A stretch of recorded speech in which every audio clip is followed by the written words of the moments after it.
రొయ్యలు ముందుగా ఇలా వాష్ చేసుకోవాలండి. స్టవ్ వెలిగించి గిన్నె పెట్టుకొని ఉత్త రొయ్యలు అండి, దీంట్లో ఒక స్పూను నూనె, ఒక స్పూను ఉప్పు, ఒక స్పూను పసుపు వేసి మనకి వేస్ట్ వాటర్ వస్తుంది రొయ్యల్లో, ఆ రొయ్యలు వాటర్ మొత్తం పోయే వరకు కూడా చక్కగా మగ్గనివ్వాలండి. రొయ్యల కూరలోకి కావాల్సిన ఐటమ్స్ అండి, మనకి ఉల్లిపొందు చాలా ఎక్కువగా కావాలి. ఒక ఉల్లిపాయ, 6 పచ్చిమిరపకాయలు, కొంచెం కొత్తిమీర, ఒక 2 చెక్క, 4 లవంగాలు, ఒక 2 రెమ్మల కరివేపాకు, పసుపు, ఉప్పు, కారం. పసుపు, ఉప్పు, కారం మీ టేస్ట్ని బట్టి వేసుకోవాలి. వేగిన తర్వాత కొంచెం ఉల్లిపొందు వేసుకోవాలండి. ఉల్లిపొందు ఎక్కువ వేయటం వల్లనే మనకి టేస్ట్ వస్తుందండి రొయ్యల కూర. కరివేపాకు కూడా వేసుకోవాలి. ఉల్లిపాయ, ఉల్లిపొందు ఇలా ఫ్రై అయిన తర్వాత దీంట్లో అల్లం పేస్ట్ వేసుకోవాలి. అల్లం పేస్ట్ ఇలా వేసుకున్న తర్వాత అల్లం పేస్ట్ ఫ్రై అయ్యే వరకు కూడా ఉంచాలి.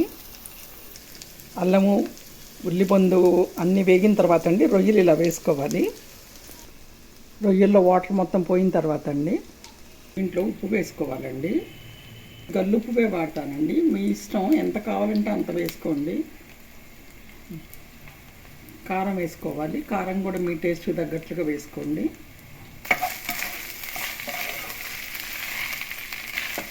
ఈ బాదం పౌడర్ కూడా వేసుకోవాలండి. ఈ బాదం పౌడర్లోనండి ఒక 5 బాదం పప్పులు, ఒక 5 జీడిపప్పు, కొంచెం గసగసాలు వేసుకొని రోస్ట్ చేసుకొని మీరు పౌడర్ చేసి పక్కన పెట్టుకోవాలి.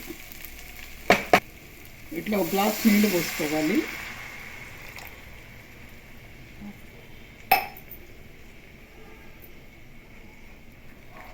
మనము ఇట్లాగా ఈ కూర మునిగే వరకే నీళ్ళు పోయాలండి, ఎక్కువ పోయకూడదు. ఇట్లా ముక్కలు మునిగేలాగా నీళ్ళు పోసి ముక్క ఉడకనివ్వాలండి. సిమ్లో పెట్టి కొంచెం మరి అంటే సిమ్ వద్దు, మీడియంలో పెట్టుకోవాలి.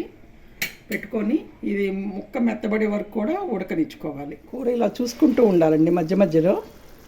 ఇది పొడి మసాలా అండి, ధనియాలు, కొంచెం చెక్క, లవంగ, ఒక 4 లవంగాలు, ఒక స్పూన్ ధనియాలు, 2-3 ముక్కలు చెక్క ముక్కలు వేసి ఫ్రై చేసి రోస్ట్ చేసి ఇలా ఒక 1/2 స్పూన్ అండి, లేదంటే స్పూన్ మీ ఇష్టం.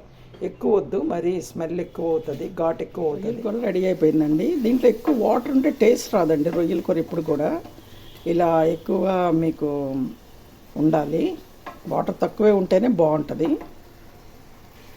పొడి మసాలా, కొత్తిమీర చల్లుకొని స్టవ్ ఆఫ్ చేసుకోవాలి. మనకి టేస్టీ రొయ్యల కూర రెడీ అయిపోయింది.